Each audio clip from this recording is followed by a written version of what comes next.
Welcome to వర్ణ audio stories.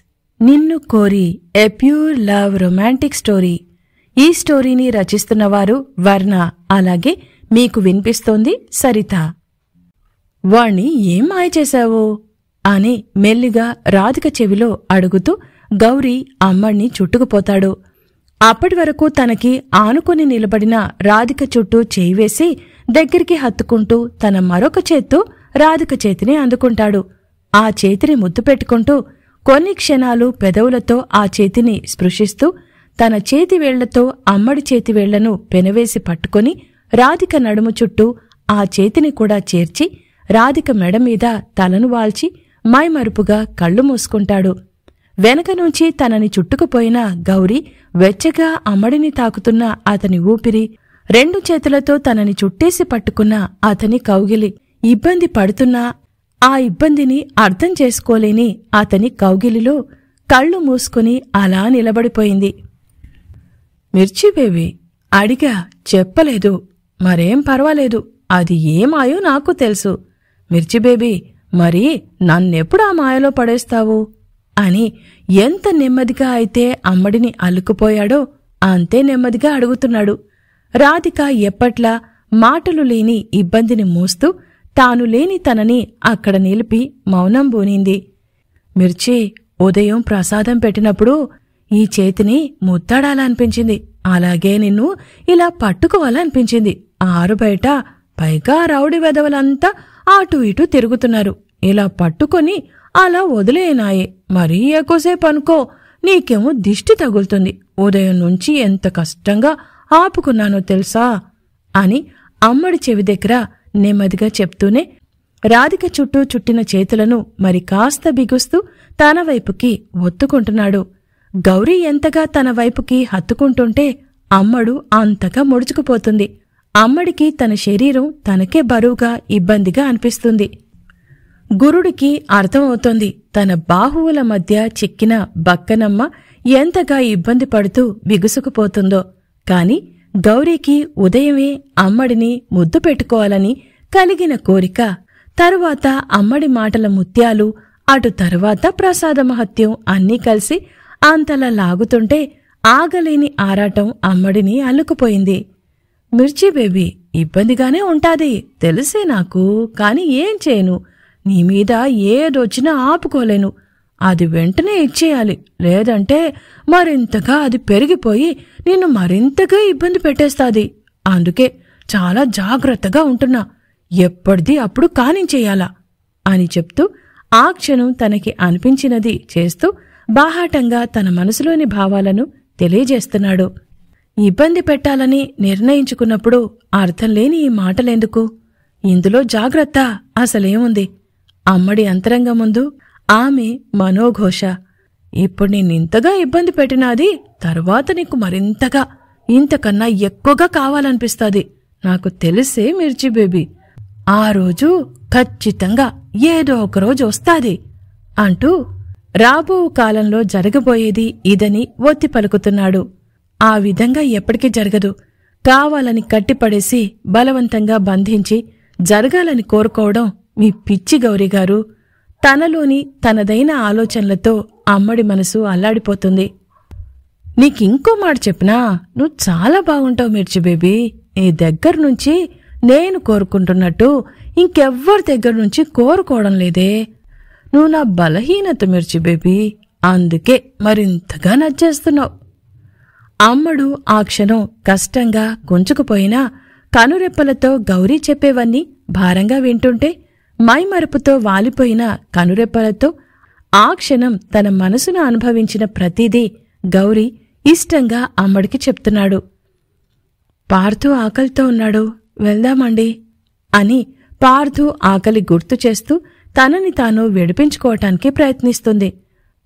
వాణ్ణిక్కడి నుండి పంపింది నిన్నిలా పట్టుకోవడానికి మిర్చి బేబీ. నిన్నిలా పట్టుకుంటే నా సొంతమన్న ఆనందం చాలా బాగుంటాది మిర్చి బేబీ. అమ్మడి చెవి మీద ముద్దు పెడతాడు. అలా ముద్దు పెట్టేటప్పుడు గౌరీ మీసాలు చెవికి తగలడంతో రాధికకి ఒళ్లంతా కంపరంగా అనిపిస్తుంది. దానితో చాలా ఇబ్బందిగా కాలి బొటన వేళ్లతో నేలని గట్టిగా నొక్కి పెడుతుంది. నేను ఎప్పటికీ మీ సొంతం కాను గౌరీగారు, ఏదైనా సరే నాన్న తిరిగి వచ్చే వరకు అని అమ్మడు తన మనసులోనే తండ్రిని తలుచుకుంటుంది. అవును, వచ్చి ఇంతసేపు అయినాది, లక్ష్మి కనపడ్డం లేదేంటి? ఏమైపోయినాది? బయటికేమైనా పోయినాదా? ఇంటికి రాగానే పొలోమంటూ ఎదురొచ్చే లక్ష్మి అప్పటి వరకు కనిపించకపోయేసరికి ఏదైనా గుడికి వెళ్ళిందేమోనన్న అనుమానంతో అడుగుతున్నాడు. లేదండి, ఎక్కడికి వెళ్ళలేదు. లక్ష్మికి బాగోలేదు, రెస్ట్ తీసుకోమన్నాను, లోపలుందండి. బాలేదా? ఏమైనాది? ఏమైనాది మిర్చి? మళ్ళీ ఏదైనా ఉపవాసం చేసినదా అని అడుగుతూనే రాధికని వదిలేసి తన వైపు తిప్పుకున్నాడు. ఉదయం కడుపులో బాలేదని 2 సార్లు వామిటింగ్స్ చేసుకుందండి. బ్రేక్ఫాస్ట్ కూడా చేయలేదు. ఆ తర్వాత తలంతా బరువుగా ఉందంటేనూ రెస్ట్ తీసుకోమని పంపించాను అని నెమ్మదిగా తలదించుకుని చెప్తుంది. ఓ, తినకపోవడం వల్ల తల తిరుగుంటాది, కాసేపటికి సర్దుకుంటాది అని లక్ష్మి గురించి మాట్లాడుతున్న గౌరీ ఏదో ఆలోచనతో రాధికని తెరిపారా చూస్తున్నాడు. లక్ష్మికి బాలేదంటున్నావు కదా, అయితే పనంతా నువ్వే చేశావా మిర్చి? లక్ష్మితో తప్ప ఇంట్లో ఇంకా ఏ ఒక్కరితో అంతగా పరిచయం లేకపోవడంతో రాధిక వేరే ఇంకెవరి సహాయం తీసుకుని ఉండదన్న ఆలోచనతో అడుగుతున్నాడు. అవునండి. ఒక్కదానివే ఎందుకు చేశావే మిర్చి? అది నా పనే కదండి. అంటే మీరు నాకు చెప్పిన పనుల్లో ఇంటి పని, వంట పని కూడా ఉన్నాయి కదండి. అప్పుడు అవి నేనే కదా అండి చెయ్యాలి అని గౌరీ పెట్టిన నియమాలు తన ఇష్టంతో ప్రమేయం లేకుండా అవలంబిస్తున్నానని చెప్తుంది. గట్టిగా గాలి వదులుతూ రాధికని వదిలేసి కొద్దిగా వెనక్కి వెళ్ళిపోతాడు. జుత్తులోకి వేళ్లు పోనిచ్చి గట్టిగా వెనక్కి ముందుకు రుద్దుకుంటూ అసహనంగా రాధికని చూస్తున్నాడు. గౌరీ ప్రవర్తన అర్థమవుతున్నా అతనిలో కనిపిస్తున్న ఆ చిరాకు ఎందుకో అర్థం కావడం లేదు. ఆయన చెప్పినట్టే చేస్తున్నాను కదా, చేస్తున్నదే చెప్పాను, దానికెందుకిలా ప్రవర్తిస్తున్నారు? దీంట్లో తప్పే ఉంది అన్న ఆలోచనలోనే గౌరీని చూస్తుంది. వెంటనే గౌరీ దగ్గరకొచ్చి రాధిక 2 చేతులను అందుకొని తన చెంపల మీద పెట్టేసుకుంటాడు. మిర్చి, నువ్వు వండి పెడితే తినడం నాకిష్టమే, నీతో చేయించుకోవడం నాకు నచ్చుతుంది. అది ఇంటి పని మనిషిలాగా కాదు, నా మనిషిలాగా. నిన్ను తాళికట్టని భార్యలా కావాలని అడిగాను, కాని జీతం లేని పని మనిషిలాగా కాదు. నువ్వు నా కోసం ఇష్టంగా చేసే రోజు కోసం ఎదురుచూస్తున్నాను, కాని పని మనిషిలా ప్రతిరోజు బ్రతుకుతాను అంటే ఒప్పుకోను. అలవాటు పడే వరకు ఆగుతాను అన్నాను, కాని అవసరం తీరే వరకు ఉండి తరువాత పోతాను అంటే నేనుండలేను మిర్చి. ఇలా వద్దు. నీకంతా వివరించి చెప్పాను కదా మిర్చి, ఇది నీ ఇల్లు, నీ ఇంటిని నిన్ను చూసుకోమన్నాను. నువ్వే అంతా అయి ఉండాలి అని చెప్పాను. వింటున్నావా మిర్చి అని అడుగుతూ గౌరీ మాటల ప్రవాహం తట్టుకోలేక తలదించేసుకున్న రాధిక తలని తన చేత్తో పట్టుకుని పైకి లేపుతాడు. తాళికట్టని భార్య అన్న మాటలోని అన్ని రకాల భావాలు రాధిక మనసుని కలిచివేస్తుండగా కళ్ల నిండా కన్నీరు చేరిపోయింది. ఆ మంచి ముత్యాలు ఎప్పుడెప్పుడు కిందికి జారి అమ్మడి చెంపలను తాకుదామా అన్నట్టు మెరిసిపోతూ కంటి కొనల మీద ఊగిసలాడుతున్నాయి. ఆ మంచి ముత్యాలకు అటువంటి అవకాశం గౌరీ ఇవ్వలేదు. మెరిసి మురిపిస్తున్న ఆ ముత్యాలను గురుడు తన పెదవులతో అందుకున్నాడు. కొన్ని క్షణాలు ఇద్దరి మధ్య వారిద్దరి గుండెలయలు, ఊపిరి సయ్యాటలు తప్ప ఇంకా ఎటువంటి అలికిడి లేదు. లక్ష్మిని డాక్టర్కి చూపించాలండి అని నెమ్మదిగా మొదటిగా రాధికే మాట్లాడుతుంది. గౌరీ నుంచి తనను తాను దూరం జరపడానికి అన్వేషిస్తున్న దారుల్లో తన ఆలోచనకి తట్టింది లక్ష్మి. డాక్టర్కా? కొంచెం ఆశ్చర్యంగా అడుగుతూ అమ్మడిని చూస్తున్నాడు. అవునండి, చూపించవలసిన అవసరం ఉందని అనిపిస్తుంది అని అంటూనే గౌరీ నుంచి కొంచెం వెనక్కి జరిగిపోతుంది. అవునా, సరిపద, దాని సంగతి చూద్దాం అని రాధిక చేయి పట్టుకుని ముందుకు కదులుతాడు. మిర్చి, ఇంట్లో ల్యాండ్లైన్ ఫోనున్నది, లక్ష్మి దగ్గర కూడా ఉందిలే, కాని దానికి గట్టిగా ఓ 4 నెంబర్లు గుడ్డిగా నొక్కడం మాత్రమే తెలుసు, అంతకు మించి ఇంకేం తెలీదు. ఇట్లా ఏదన్నా పని పడిందే అనుకో, ఏంటనే నాకు ఫోన్ చెయ్యి. ఏదైనా ఎటువంటిదైనా ఏంటనే మీకు అందుబాటులో ఉంటాది ఏంటి అర్థమైందా మిర్చి? ఇటు అమ్మడితో మాట్లాడుతూనే పాకెట్లో నుంచి ఫోన్ తీసి డాక్టర్కి రింగిస్తున్నాడు. అర్థమైందండి. ఏం అర్థమైనది మిర్చి? అది ఇలా ఏదైనా అవసరమైతే వెంటనే మీకు ఫోన్ చేయాలి. నీకు నా ఫోన్ నంబర్ తెలుసా మిర్చి? అప్పటి వరకు గౌరీ అమ్మడి చేయి పట్టుకుని నడుస్తుంటే అతని పాదాలను చూస్తూ అతనితో పాటు తలదించుకొని నడుస్తుంది. ఇప్పుడు గౌరీ అడిగిన ప్రశ్నకి సమాధానం ఏం చెప్పాలోనని తల పైకెత్తి గౌరీని చూస్తూ అడ్డంగా తల అటూ ఇటూ తిప్పుతుంది. గౌరీ అమాయకంగా ఆన్సర్ చెప్తున్న అమ్మడి ముఖం చూసి చిన్నగా నవ్వుతాడు. మిర్చి బేబీ, తెలియని దానికి ఇంతలా మురిపించాలా? సర్లే, మనం మన మురిపాలని తర్వాత చూసుకుందాం. ముందు ఇది విను మిర్చి బేబీ. ల్యాండ్ లైన్ ఫోన్ పక్కనే ఓ డైరీ ఉంటది. దాని మొదటి పేజీలో ఇంట్లో ఉన్న మంద అంతా కలిసి ఈ ఫోన్ నా కంటగట్టి దీని నెంబర్ దానిలో రాశారు. ఒకటి దీని నెంబరు, రెండోది ఆఫీస్ నంబరు ఉంటాయి. దాని కిందే మరో నంబర్ కూడా ఉంటాది. అది మన చిన్నగాడిది. ఆ తరువాత పేజీలలో ఇంట్లో ఉన్న అందరి నంబర్లు వాళ్ళ పేర్లు ఉన్నాయి. ఇంట్లో గాని నీకు గాని ఇంకేదైనా విషయమైనా సరే చెప్పాలంటే వెంటనే ఫోన్ కొట్టు. కాని నీకు ఏది అవసరమైనా సరే నాకు మాత్రమే చెప్పు, సరేనా మిర్చి? ఎప్పట్లా అమ్మడు ఆ ఒక్క మాట మీదే నిలబడింది. ఇటు డైనింగ్ టేబుల్ దగ్గర చిన్న బిక్క ముఖం వేసుకుని పారుతూని బతిమలాడుకుంటున్నాడు. చిన్నాకేమో తొందరగా తినాలన్న ఆరాటం, అసలే తిండి ప్రియుడు కూడాను. ఆ ఆరాటం మరింత పెంచుతూ లోపల గుడుగుడుమంటున్న ఆకలి. గరిటెలు 2 కత్తులుగా పట్టుకుని చిన్నాకి ఎదురుగా పార్తూ బుసలు కొడుతూ నుంచున్నాడు. చిన్న ఏ ఫుడ్ మీద చేయి పెట్టబోతున్నా ఆ చేయి మీద కొట్టేస్తున్నాడు. మామా, అవి నాకు, మిర్చి నాకు చేసింది. నువ్వంతా తినేస్తే నేను మిర్చి గౌలి ఏం తినాలి? ముట్టుకోకు అని గదమాయిస్తూ చిన్నాని అసలు ఏమీ ముట్టుకోనివ్వడం లేదు. వాళ్ళిద్దరినీ అలా చూస్తూ తట్టుకోలేనంత సంతోషంతో లక్ష్మి నవ్వుకుంటుంది. చిన్నాని కొడుతుంటే లక్ష్మికి మామూలుగా రాదుగా ఆనందం. తన ఆనందం అంతా చూపించేస్తూ పార్తూకి ఫుల్గా సపోర్ట్ చేస్తుంది. ఒరే పిల్లబుడంకాయ్, ఇలా తగులుకున్నావేంట్రా? తిననివ్వరా? నాకు ఆకలేస్తోంది. వాళ్ళొచ్చేటప్పటికి లేట్ అవుతుందిరా. నీకు పెద్ద చాకుబారిస్తానుగా, ప్లీజ్ రా, తప్పుకోరా అని పార్తూని మాయ చేస్తూ తన బుట్టలో వేసుకోవడానికి కాకపడుతున్నాడు. ఆహా, మన పార్తూ వింటేగా బుగ్గలు బూరెల్లా చేసి మరీ చిన్నాని వెక్కిరిస్తూ వంటలన్నింటికీ గట్టిగా బందోబస్తుస్తున్నాడు. లక్ష్మి కోసమని అటుగా వెళ్తున్న వాళ్లు లక్ష్మి భోజనాల బల్ల దగ్గర కూర్చొని ఉండటంతో రాధిక, గౌరీ ఇద్దరూ అక్కడికే వచ్చేస్తారు. 2 చేతులతో 2 గరిటెలు పట్టుకుని సైనికుళ్లా కాపలా కాస్తున్న పార్తూని విస్మయంగా చూస్తూనే రాధిక నేరుగా లక్ష్మి దగ్గరికి వెళ్లిపోతుంది. బావా, ఇది మరీ అన్యాయం తెలుసా? నన్నేమీ ముట్టుకోవద్దని నువ్వే వాడిని నా మీద కుసిగొల్పావు. మళ్ళీ నేనేమన్నా అంటే ఇంతెత్తు ఎగురుతావు. ఏంటి బావా ఇది? అక్క వంటలన్నీ అలా నోరు ఉరుస్తుంటే ఇలా కూర్చుని చూస్తూ కళ్ళతో కడుపు నింపుకోమంటే ఎలా బావా అంటూ చిన్న ముఖమంతా మార్చుకుని ఉసురుమంటున్నాడు. లక్ష్మి, నిన్ను రావద్దు, రెస్ట్ తీసుకోమని చెప్పాను కదా. చూడు ఎంత నీరసంగా ఉన్నావో. ఎందుకొచ్చావు బయటికి అంటూ లక్ష్మి గురించి గాబరా పడుతూ తన చేయి పట్టుకుని రాధిక చెక్ చేసుకుంటుంది. పార్థుబాబు మాట ఆలకించి ఇట్టా వచ్చావుదినా, ఇప్పుడు బానే ఉంది అని తనని తాను సమర్థించుకుంటుంది.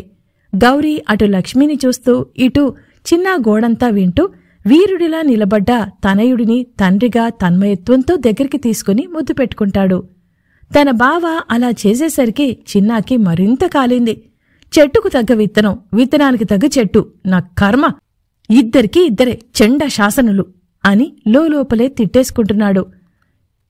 ఏంటి లక్ష్మి, పస్తులుండి పరమాత్ముణ్ణి అంతగా ఏం కోరుకుంటున్నావు? తిండి తినకుండా ఇంతగా నీరసం తెచ్చుకున్నావు అని లక్ష్మిని అదమాయిస్తూనే గౌరీ కొడుకు చేతిలోని గరిటెలు 2 పక్కన పెట్టేసి ఎత్తుకుంటాడు. అట ఏదీ లేదన్నా, పొద్దుట పులోర ప్రసాదం అంతా నేనే తిన్నా. అదట్టా అంతా తినొద్దని వదిన అంటానే ఉన్నది. బావుంది కదా అని అంతా తినేశాను. కాసేపటికి కడుపున గడబిడి చేరి తిన్నదంతా బయటికి కక్కేశాను. అప్పటి సంధి ఇట్టా ఒళ్ళు కూతంత బరువుగా మారినది. గద్దిస్తూనే అడిగిన గౌరీ మాటలకి లేని నవ్వుని నీరసపు ముఖానద్దుకొని నెమ్మదిగా సమాధానమిస్తుంది. ఏంటి లక్ష్మి, పొట్టలో పట్టనంత నెట్టేశావా? ఇమడలేదని ఇదైపోతున్నావు అని చిన్న వెటకార మంత్రం మొదలుపెట్టాడు. చిన్నా వైపు కినుకుగా చూసింది లక్ష్మి. ఏంటమ్మా ఇప్పటిదాకా వాడితో పాటు అంతగా నవ్వావు? నేనడగ్గానే ముఖమంతా వేలాడేస్తున్నావు. అయినా నువ్వు చెప్పిందే కదా అడిగాను, నిజమే కదా అంటూ వెటకార మంత్రాన్ని కవ్వింపు సూత్రాన్ని కలుపుతూ మరి కాస్త గట్టిగా బిగిస్తున్నాడు. చిన్నా నిజంగానే బాలేదు, అలా అనకు, బాధపడుతుంది అని అమ్మడు చిన్నాని వారిస్తూ లక్ష్మికి ఊతమందిస్తుంది. చిన్నా నెత్తిమీద ఒక మొట్టికాయ వేసి పార్థుని తన ఎదురుగా టేబుల్ మీద కూర్చోబెట్టి గౌరీ తన చైర్లో కూర్చుంటాడు. వదిరా నువ్వు కూడా కూర్చో, నేను పెడతాలే అంటూ లక్ష్మి లేచి నిలబడుతుంది. నిలబడగానే చిన్నగా తూలు వస్తుంటే కళ్ళు మూసుకుని టేబుల్ పట్టుకుంటుంది. ఇలా ఉంటే ఎలా వడ్డిస్తావు, నువ్వు కూర్చో. అప్పటికే లక్ష్మి ఆపుకోలేక టేబుల్ వైపుకి తూలుతూ ఉంది. అది గమనించిన రాధిక గట్టిగా లక్ష్మిని పట్టేసుకుని తన భుజం మీదికి వాల్చుకుంటుంది. లక్ష్మిని పక్కనే కూర్చున్న చిన్న వెంటనే లేచి మరోవైపు నుంచి పట్టుకుంటాడు. చిన్నా లోపలికి తీసుకుపదా అని చెప్తూనే పార్థుని అందుకుని గౌరీ వాళ్ల వైపుకి వస్తున్నాడు. ఇక రాధిక తప్పుకోవడంతో చిన్న జాగ్రత్తగా లక్ష్మిని పైకెత్తి పట్టుకుని తన గదిలోకి తీసుకువెళ్తాడు. మంచం మీద పడుకోబెట్టిన లక్ష్మి ముఖం మీద రాధిక కొద్దిగా నీళ్లు చల్లి నెమ్మదిగా ముఖం తుడుస్తుంది. దాంది గట్టోళ్ళు, ఏం కాదు అని చెప్తూ కంగారు పడుతున్న రాధిక భుజం మీద చేయి వేసి పక్కనే నిలబడతాడు గౌరీ. గౌరీగారు, డాక్టర్ చెక్ చేస్తే గాని ఏ విషయం తెలీదు. నెమ్మదిగా కనుగుడ్లు కదుపుతున్న లక్ష్మి వైపు చూస్తూ తనదైన టెన్షన్లో అలాగే మాట్లాడుతుంది రాధిక. బావా నేను వెళ్ళి తీసుకొస్తాను అని చిన్న కదలబోతాడు. ఇందాక మిర్చి చెప్పగానే రింగ్ ఇచ్చాను, ఈ పాటికి వాలిపోవాలి, కాస్తుండు వస్తాడు అంటూ చిన్నాని వారిస్తాడు. గౌరీ చేతిలో ఉన్న పార్థు కిందికి జారిపోయి రాధిక ఒడిలోకి చేరిపోతాడు. మిర్చి మిర్చి భయమా అని పార్థు తన 2 చేతులతో రాధిక ముఖాన్ని పట్టుకొని అమాయకంగా అడుగుతూ అమ్మడి ఒడిలో నిలబడ్డాడు. పార్థు అలా అడిగేసరికి అమ్మడికి ఒక ఆత్మీయ పలకరింపు అక్కున చేరినట్టు అనిపిస్తుంది. ఆ క్షణం పార్థు ఆమెకు పరాయి వాళ్లా అనిపించలేదు. వెంటనే దగ్గరికి తీసుకుని గుండెలకు హత్తుకుంటుంది. ఆ పలకరింపు ఎన్నో రోజుల నుంచి అమ్మడికి బహు దూరంగా ఉండి ప్రతి క్షణం భయం గుప్పెట్లో బతుకుతుంది. తన తండ్రి తనకి దూరం అవుతాడు అన్న భయంతో కొట్టుమిట్టాడుతున్న ఆ క్షణంలో ఆమెకొక ఆత్మీయ స్పర్శ, ఒక పలకరింపు, ఒక ఊరడింపు అందక ఎంతగా విలవిలలాడిందో ఆ క్షణం ఆమె కళ్ల ముందు మెదులుతుంటే బాధగా ఆమె కళ్ళు చెమరుస్తున్నాయి. గౌరీ చిన్న ఇద్దరూ వాళ్ళిద్దరినీ అలా చూస్తూ నిలబడిపోయారు. మిర్చి ఆయ వచ్చిందా? అవును నాన్న, లక్ష్మికి చిన్న ఆయ వచ్చింది, వెంటనే తగ్గిపోతుంది. మిర్చి మళ్ళేమో నాకు పెద్ద పెద్ద ఆయలొత్తాయి, తెలుసా నీకు అని పార్థు చిన్ని చిన్ని మాటలతో తనదైన జ్ఞానంతో తరచుగా తనకు వచ్చే జ్వరం గురించి చెప్తున్నాడు. అలా అనకు పార్థు అంటూ కంగారుగా పార్థు ముఖాన్ని తన చేతుల్లోకి తీసుకుంటుంది. చూడు నాన్న, నీలాంటి పసిపిల్లలకి పెద్ద పెద్ద ఆయలు ఎప్పుడూ రావు, అవన్నీ చాలా చిన్నవి, ఇంకెప్పుడూ అలా మాట్లాడకు సరేనా? మళ్ళేమో పెద్దమామ కోతిమామ నావన్నీ పెద్ద పెద్ద ఆయలని చెప్పారు మిర్చి. పార్థు మాటలు ఇష్టం లేనట్టుగా వెంటనే పార్థుని దగ్గరికి తీసుకుంటూ అమ్మడు వెనక్కి తిరిగి గౌరీ చిన్నాలని ప్రశ్నార్థకంగా చూస్తుంది. వాళ్ళిద్దరి ముఖాలు వడలిపోయినట్టు వాలిపోతాయి. ఎందుకంటే తండ్రిగా గౌరీ దగ్గర కాని, మేనమామగా చిన్నా దగ్గర కాని రాధిక చూపులకి సమాధానం లేదు. వయసుకు చిన్నవాడైనా పార్థు తన చిన్ని చిన్ని మాటలతో చెప్పింది మాత్రం నిజం. ప్రేమతో అక్కున చేర్చుకోవాల్సిన వారి నిర్లక్ష్యపు వైఖరితో తరచుగా పార్థుకి ఏదో ఒక సమస్య వస్తూ పోతూనే ఉంటుంది. ఆ చిన్న ప్రాణానికి కావలసిన ఆత్మీయ స్పర్శ, ఆలంబన ఒక్క రోజులోనే రాధిక దగ్గర దొరకడంతో కల్లా కపటం ఎరగని ఆ చిన్ని మనసు అమ్మడికి అంతగా చేరువైంది. ఎవరి దగ్గర నుంచి ఎటువంటి సమాధానం రాకపోయేసరికి రాధిక తనదైన ఆలోచనల్లో పార్థుని మరింతగా హత్తుకుంటుంది. లక్ష్మి కళ్ళు తెరిచి నెమ్మదిగా చుట్టూ గమనిస్తూ ఉండగానే డాక్టర్ వచ్చేస్తారు. డాక్టర్ రావడంతో గదిలో నుంచి అందరూ బయటకొచ్చి నిలబడతారు. డాక్టర్ని వెంట తీసుకొచ్చిన వీరయ్య లక్ష్మిని మంచం మీద చూసి లక్ష్మి భర్త నాగరాజుకి కబురందిస్తాడు. నాగరాజు పరుగు పరుగునక్కడికొచ్చేస్తాడు. గౌరీ మిగిలిన వారిని చూస్తూ లక్ష్మికి ఏమైందోనన్న కంగారుతో వారితో పాటు అక్కడే నిలబడిపోతాడు. నాగరాజుతో అప్పటికే పరిచయం ఉండటంతో రాధిక నెమ్మదిగా అతనికి విషయం వివరించి చెప్పింది. రాధిక తన చేతిలో ఉన్న పార్థుని మాత్రం అసలు కిందికి దించలేదు. ఎందుకో ఆమెకు పార్థుని వదలాలని అనిపించలేదు. ఎందుకో పార్థు చెప్పిన ఆ మాట రాధిక మనసులో బలంగా నాటుకుపోయింది. పార్థుకి హెల్త్ ఇష్యూస్ ఏమైనా ఉన్నాయా? పసిపిల్లాడు ఎందుకలా మాట్లాడుతున్నాడు? పార్థు అలా మాట్లాడుతున్నా వాళ్ళెందుకు అడ్డు చెప్పలేదు? తరువాత చిన్నతో మాట్లాడాలి అన్న ఆలోచనలో ఉండిపోయింది. గౌరీ, చిన్న, నాగరాజు అంతా లక్ష్మి గురించి ఆలోచిస్తూ డాక్టర్ కోసం వెయిట్ చేస్తున్నారు. గౌరీ ఆలోచన లక్ష్మి దగ్గర ఉన్న చూపంతా అమ్మడి మీదే ఉంది. పార్థు అలా చెప్పిన దగ్గర నుంచి తన మిర్చి ముఖంలో మార్పు అతనికి స్పష్టంగా తెలుస్తుంది. ఇందుకనే మిర్చి బేబీ, నీకు రోజు రోజుకి దాసోహమైపోతున్నాను. ఎక్కేస్తున్నావే బాగా. ఈ పిచ్చి ఎక్కడిదాకా పోతాదో, ఎప్పటిదాకా నన్ను ఆపుతాదో. లక్ష్మి ఆలోచన అలా ఉన్నా గౌరీ మాత్రం అమ్మడి ముఖారవిందాన్ని ఆదమర్చి చూసుకుంటున్నాడు. ఇంతలో డాక్టర్ తలుపు తీయడంతో అందరి చూపులు, ఆలోచనలు ఆయన మీదకు మళ్ళాయి. గౌరీబాబు, కంగారు పడవలసిన పనిలేదు. ఇన్నాళ్లకు లక్ష్మి కోరిక నెరవేరింది. లక్ష్మి తల్లి కాబోతోంది. దానివల్ల వచ్చిన నీరసమే. 2 రోజుల నుంచి ఉపవాసాల వల్ల మరి కాస్త ఎక్కువైంది. అంతే, ఇంకేం లేదు అని ప్రశాంతంగా అందరికీ ఒక మంచి విషయం చెప్తాడు. ఎన్నో రోజుల నుంచి స్వప్నమై ఊరిస్తూ తీరని కలగా మిగిలిపోయిన లక్ష్మీ కళ నిజంగా మారి ఈరోజు ఆమె చేతికందింది. అందరిలో విరియబోతున్న సంతోషాల సుమాలకు అద్యమవుతున్న ఆనందకరమైన ఆ మాటలను ఆలకించిన వారంతా ఆదమర్చిపోయారు. నిన్ను కోరి ఎ ప్యూర్ లవ్ రొమాంటిక్ స్టోరీని ఆదరిస్తున్న శ్రోత మహాశయులందరికీ కూడా కృతజ్ఞతలు. మరో ఎపిసోడ్లో మళ్ళీ కలుసుకుందాం.